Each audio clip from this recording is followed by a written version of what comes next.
بات چل رہی تھی درود پڑھنے کی اور درود کرنے کی۔ تین کیٹیگریز ہوتی ہیں، یہ معرفت کا نقطہ ہے، ذرا محبت سے سنیں گے تو ہمیں انشاءاللہ اس کی سمجھ آ جائے گی۔ درود پڑھنا، درود میں رہنا، یعنی کہ درود کرنا، یہ دو الگ الگ کیٹیگریز ہیں۔ درود پڑھنا الگ ہے، درود کرنا الگ ہے، اور درود میں رہنا یہ الگ چیز ہے۔ اچھا، پہلی بات تو یہ ہے کہ درود جو ہے پڑھنا، یہ الفاظ کی ادائیگی کا نام ہے۔ درود پڑھنا الفاظ کی ادائیگی کا نام ہے، جو عام آدمی، میرے جیسا نکما آدمی کرتا ہے، ہم لوگ کرتے ہیں، یہ درود پڑھتے ہیں ہم۔ ان اللہ و ملائکتہ یصلون علی النبی یا ایھا الذین آمنوا صلوا علیہ وسلموا تسلیما۔ اللہ نے کیا فرمانا ہے کہ اے ایمان والو، اللہ اور اس کے فرشتے حضور نبی پاک صلی اللہ تعالیٰ علیہ وآلہ وسلم پر درود پڑھتے ہیں، اور اے ایمان والو تم بھی درود اور سلام پڑھا کرو۔ یہ پڑھنے کا جو ہے وہ حکم قرآن مقدس میں ہے۔ درود پڑھنا جو ہے یہ الفاظ کی ادائیگی کا نام ہے۔ درود عام بندے کا درود پڑھنا ہوتا ہے، ایک ہوتا ہے درود کرنا، یہ محبت کی علامت ہوتی ہے۔ کس کی علامت ہوتی ہے؟ درود کرنا محبت کی علامت ہوتی ہے، یہ عاشقوں کا درود ہوتا ہے۔ درود پڑھنا عام ہے، درود کرنا یہ عاشقوں کا کام ہے۔ ایسے کہہ لو کہ درود پڑھنا خبر ہے، درود کرنا نظر ہے۔ درود پڑھنا خبر ہے اور درود کرنا یہ نظر ہے۔ اور درود جو ہے وہ پڑھنا الفاظ کی ادائیگی ہے، درود کرنا یہ محبت کی حاضری ہے۔ کس کی حاضری ہے؟ محبت کی حاضری ہے۔ جیسے مثال دیتا ہوں کہ ایک بندہ جو ہے وہ خط لکھتا ہے، خط لکھ دیا اور جس کی طرف لکھا ہے اس نے پڑھ لیا، یہ درود کرنا نہیں، درود پڑھنا ہے۔ درود پڑھنا، خط لکھا، جس کو لکھا اس نے پڑھ لیا، یہ پڑھ لیا۔ ایک ہوتا ہے کہ جس کو خط لکھنا ہے وہ بنفس نفیس سامنے ہو، بنفس نفیس سامنے ہو، تو یہ درود کرنا کہا جائے گا۔ ایسے کہہ لیجئے کہ جو درود پڑھتا ہے وہ تو الفاظ کی ادائیگی ہے، جیسے کہ حدیث مبارکہ ہے، نبی پاک صلی اللہ تعالیٰ علیہ وآلہ وسلم نے ارشاد فرمایا کہ تمہارا درود مجھ تک پہنچا دیا جاتا ہے۔ ایک فرشتہ مقرر ہے، وہ درود پڑھنے والے کا درود آقا کی بارگاہ میں پیش کرتا ہے، اور یہ ہے درود پڑھنا۔ تو ایک ہے، حضور نے فرمایا جو محبت سے درود پڑھتا ہے،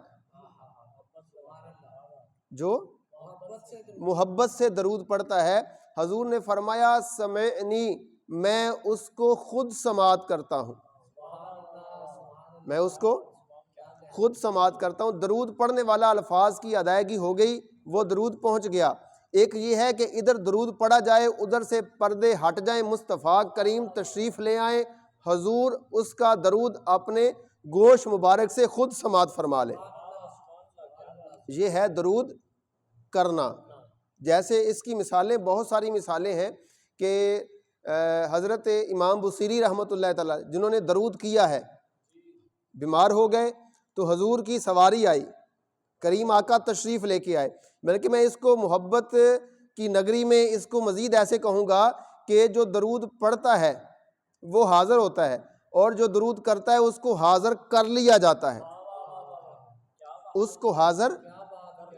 کو حاضر دربار مصطفیٰ میں وہ حاضر رہتا ہے۔ جیسا کہ اگر سلطان العارفین برہان الواصلین عمدۃ السالکین حضرت سخی سلطان العارفین رحمۃ اللہ تعالیٰ علیہ، آپ کا جو ہے وہ تصنیفی کام پڑھا جائے تو آپ فرماتے ہیں مصطفیٰ کریم کی 7 کچہریاں ہوتی ہیں، تو یہ فقیر باہو جو ہے یہ 7 کچہریوں میں حضور کی بارگاہ میں حاضر ہوتے ہیں، یعنی کہ وہ اس کو قرب اور شرف حضوری حاصل ہوتا ہے۔ جو درود کرنے والا ہوتا ہے وہ شرف حضوری میں ہوتا ہے، ادھر وہ درود پڑھتا ہے، ادھر حضور سامنے آ جاتے ہیں۔ اس میں امام غزالی رحمہ اور دیگر بزرگ فرماتے ہیں جب ہم پڑھتے ہیں نا السلام علیکہ ایھا النبی، درود السلام پڑھنا جو ہے وہ تو ہم رسماً پڑھتے ہیں نماز میں درود اور سلام، ایک ہے درود کرنا۔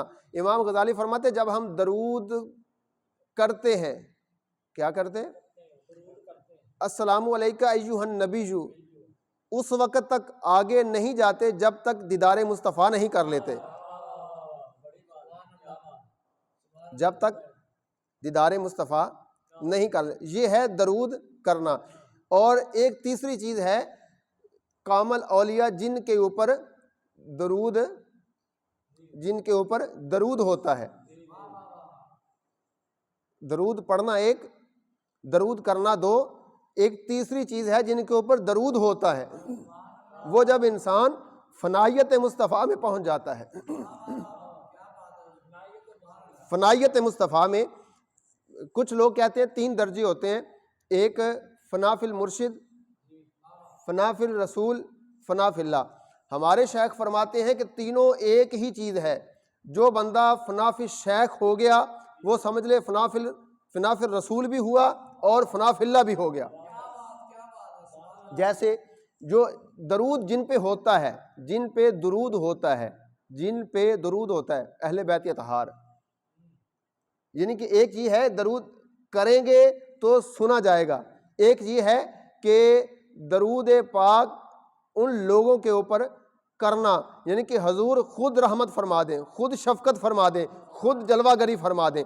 جیسا کہ اعلیٰ حضرت نے ایک روایت نقل کی ہے فتاوی رضویہ شریف میں، کچھ بندے ایسے ہوتے ہیں کہ جن کے کانوں میں سائیں سائیں کی آوازیں آنا شروع ہو جاتی ہیں، کانوں میں کچھ سنسناہٹ سی ہوتی ہے، تو اعلیٰ حضرت فرماتے ہیں کہ اس وقت انسان کو درود پاک کا ورد کرنا چاہیے، درود پاک کا ورد کرنا چاہیے۔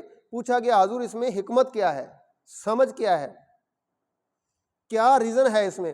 تو فرمانے لگے جب انسان کے کانوں میں سنسناہٹ سی آواز آتی ہے نا، تو حضور فرماتے ہیں کہ اس بندے کو ہم یاد کر رہے ہوتے ہیں، تو یہ درود ہونا تو یہ ان لوگوں کے اوپر ہوتا ہے، ادھر سنسناہٹ ہوئی، ادھر درود پڑا، ادھر پردہ ہٹا، رخ یار سامنے آ گیا، ادھر رخ یار جیسے مولا کائنات شیر خدا کی ایک مثال ہے کہ آپ نے دعویٰ کیا سلونی عما دون العرش، کہ مجھ سے عرش کے اوپر کی باتیں پوچھو، مجھ سے عرش کے اوپر کی باتیں پوچھو۔ تو مولا کائنات شیر خدا کو ایک بندے نے عرض کیا حضور دعویٰ کیا ہے کیا رب کو دیکھا ہے؟ دعویٰ کیا ہے رب کو دیکھا ہے؟ فرمایا قسم ہے اس ذات باری تعالیٰ کی جس کے قبضہ قدرت میں علی کی جان ہے، علی ایک سجدہ کرتا ہے دوسرا نہیں کرتا جب تک خدا کو دیکھ نہیں لیتا۔ اب خدا کو دیکھنا جو ہے یہ میرے اور تیرے بس کی بات تو نہیں ہے بات ہے بس میں بات نہیں ہے۔ تو یہ چیزیں جو ہیں درود پڑھنا الفاظ کی ادائیگی ہے، درود کرنا محبت کی حاضری ہے، یعنی کہ ایسے کہہ لو کہ درود پڑھنا جو ہے وہ خبر ہے، درود کرنا نظر ہے، اور درود جن پہ ہوتا ہے ان کے اوپر شفقت مصطفیٰ صلی اللہ تعالیٰ علیہ وسلم ہو جاتی ہے۔